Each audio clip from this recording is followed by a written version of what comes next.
Bonjour à tous. Dans cette vidéo, l'objectif est de vous aider à comprendre et à choisir les personnages que vous allez jouer, pas en vous expliquant ce que fait le personnage par rapport à vos affinités, votre état d'esprit, votre mode de jeu, pas en déterminant si vous êtes plutôt en état d'esprit tank, dégâts ou soutien, mais plutôt en vous expliquant un principe sur comment s'entraîner sur des nouveaux personnages ou sélectionner des personnages qui conviendront à votre personnalité, mais plus exactement à votre physique. Je vais m'expliquer. En vérité, les personnages ont plusieurs fonctions. Il y a les personnages qui sont très atypiques, où il faut vraiment travailler le personnage, le maîtriser, et là-dessus, seul le nombre d'heures passées sur le personnage permettra d'enchaîner les réflexes. Ce sont les personnages principalement flanqueurs ou avec des mécaniques assez atypiques. Je pense à Amon au niveau des tanks, je pense à tout ce qui est flanqueur du style Tracer, Genji, Doomfist, donc des personnages qui se jouent beaucoup sur leur mécanique et qui ont une vision de jeu totalement différente des autres personnages et qui alternent les mécaniques, les compétences et les attaques et ainsi de suite.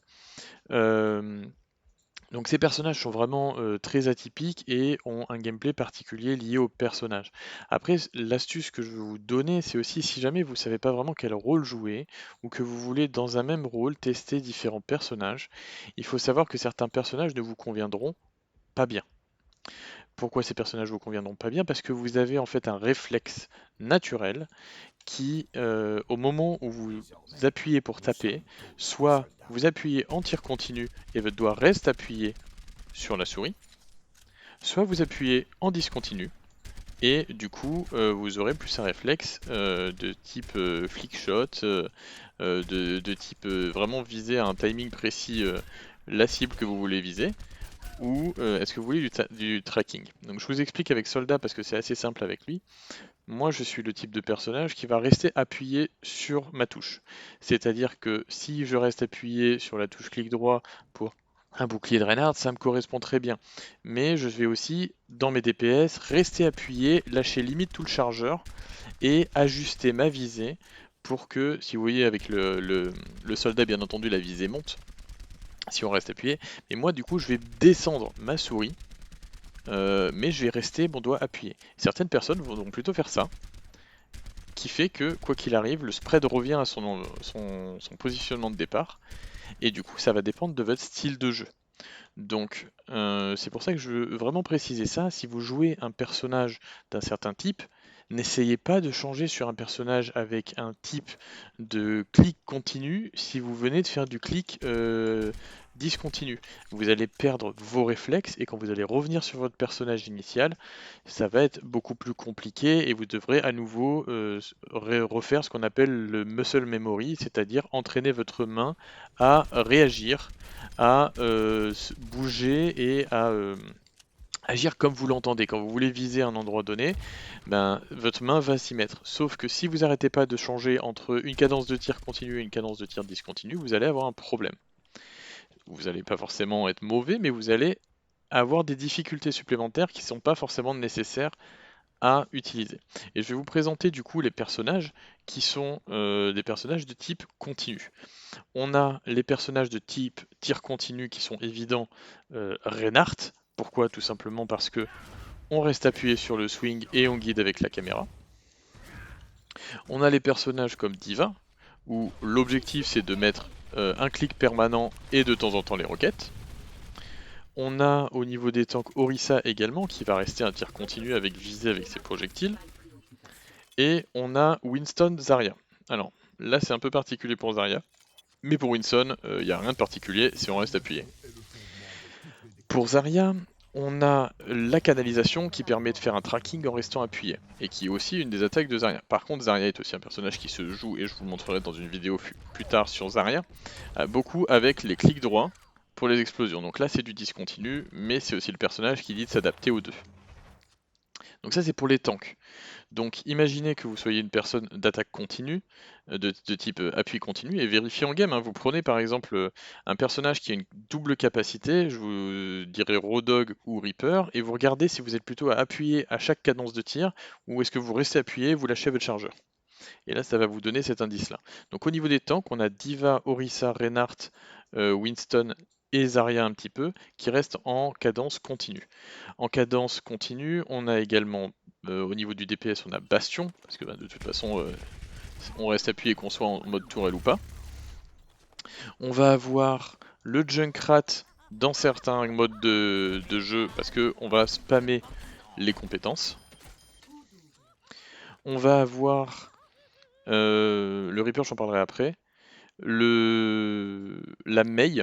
La Mei aussi, parce que la Mei, c'est du appui continu, on gèle et ensuite on agit. Ou alors quand on est à distance, bien entendu, on fait du discontinu, mais je reste appuyé sur mon clic. Donc c'est toujours de l'appui continu, même si mon projectile a un délai de projection. On va avoir du tir continu sur le soldat. Si, comme je vous ai expliqué, en tir continu, vous appuyez et vous bougez votre souris pour rester au même endroit. Ou sinon, vous êtes en tir discontinu et c'est vous qui gardez la visée au même endroit. On a du tir continu sur son bras et on a du tir continu sur Symmetra avec le rayon canalisé. Tracer, je vous ai expliqué, c'est un gameplay un peu particulier, et Torbjorn, ça dépend de comment on le joue.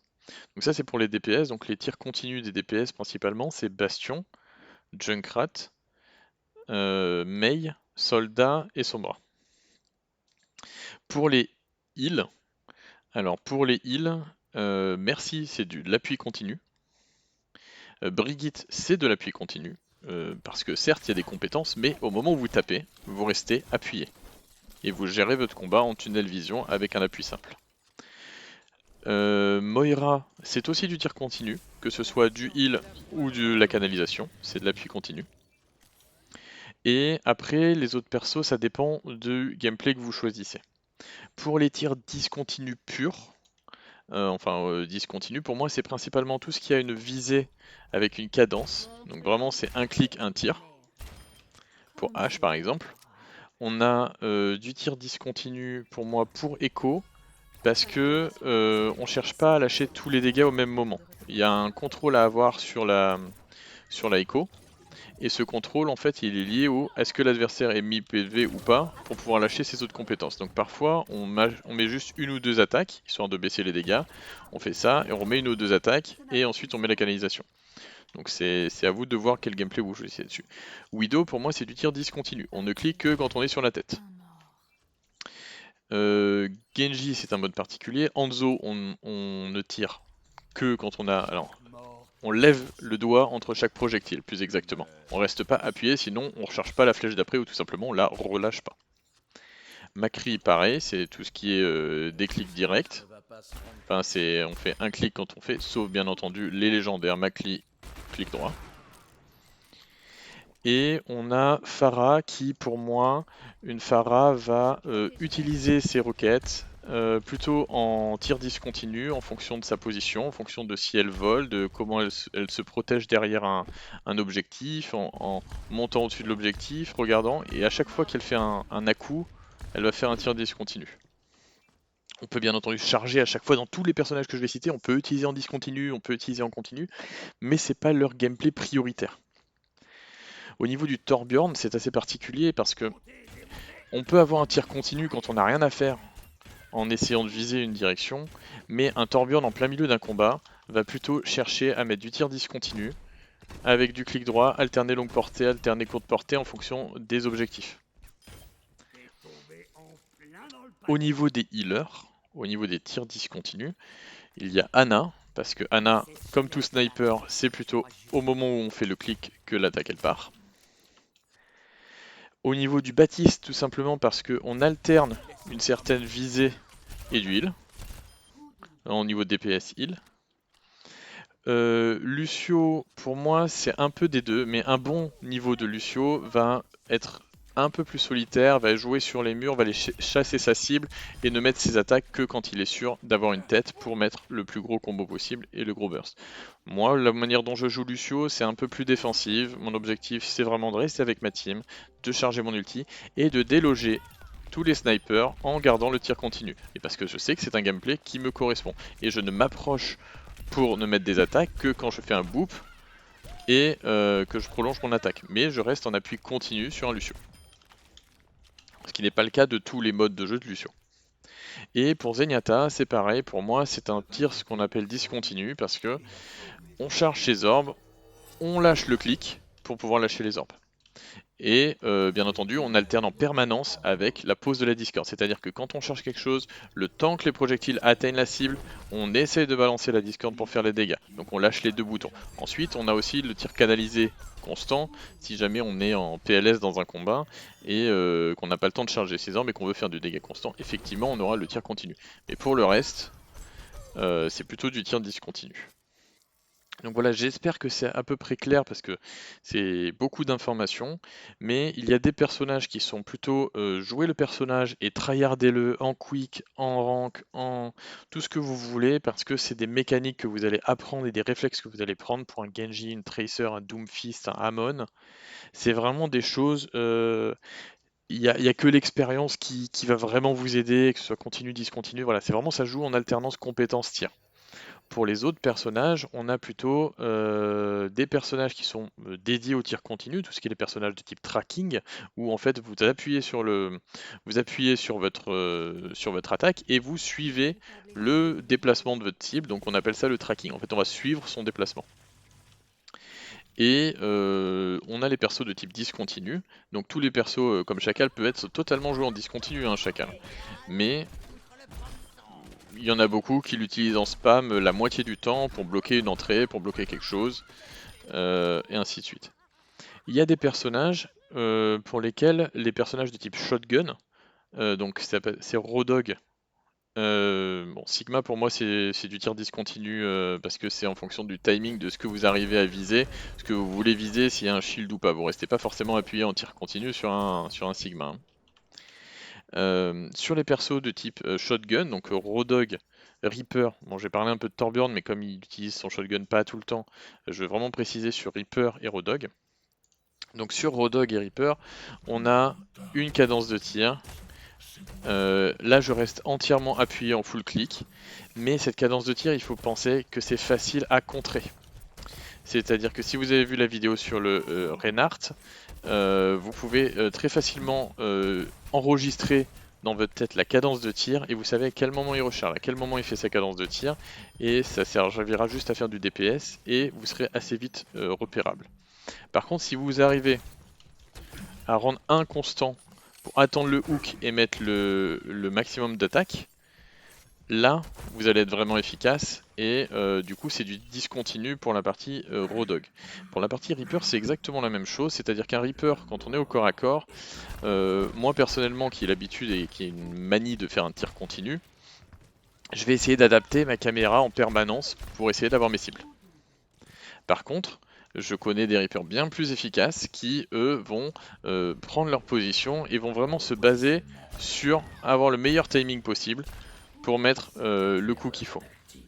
Donc c'est vraiment les persos shotgun, ça dépend de comment vous les sentez, comment vous voyez les choses, et c'est à vous de vous adapter au gameplay. Donc si je voulais vous faire cette petite vidéo, c'était pour vous dire, n'essayez pas, par exemple, de passer d'un personnage qui va vérifier ses munitions comme un Rodog à un personnage qui va rester canalisé comme un Winston. Imaginons que vous changez de rôle. Si vous jouez un Reinhardt, un Winston ou une Zarya, vous allez rester appuyé en permanence. Si juste après vous prenez une Widow, ça passera pas, parce que la Widow, elle va attendre et lever le doigt. Donc si jamais vous prenez par exemple un tir continu de type Reinhardt, Winston, Zarya, prenez un tir continu de type Soldat, Sombra, Symmetra, en fait quelque chose avec du tracking, parce que vous avez du tracking ici aussi. Et pareil pour les healers. Donc plus vous allez monter de niveau, plus cette notion va être floue entre je suis plus à l'aise sur le tracking, plus à l'aise sur le flickshot, mais si vous regardez ces vidéos, c'est que vous n'êtes pas des grands masters Et l'objectif, c'est vraiment de trouver comment vous êtes confortable sur les persos et quelle rotation de personnages vous devez prendre dans une game ou surtout quel type de gameplay vous devez faire. J'ai regardé de très nombreuses Widow jouer, je suis incapable de jouer Widow parce que je suis vraiment quelqu'un qui suit en tir continu. Donc si jamais je suis vraiment coincé et que mon soldat ne suffit pas à faire des dégâts, je prendrai potentiellement un Macri et je me baserai sur sa cadence de tir pour essayer de répartir mes tirs. Mais ce sera beaucoup moins efficace qu'un bon Macri qui est capable de viser, d'adapter sa visée en permanence. Et voilà, donc faut penser à ça. C'est un petit plus, mais ne prenez pas forcément des persos qui sont à l'opposé de votre gameplay quand vous changez de mode de jeu ou quand vous jouez avec des amis et qu'au moment où vous retrouvez soutien ou dégâts ou tank, adaptez vos pics pour que vous ayez le moins de difficultés à faire le rôle et surtout à revenir sur votre rôle de prédilection juste après.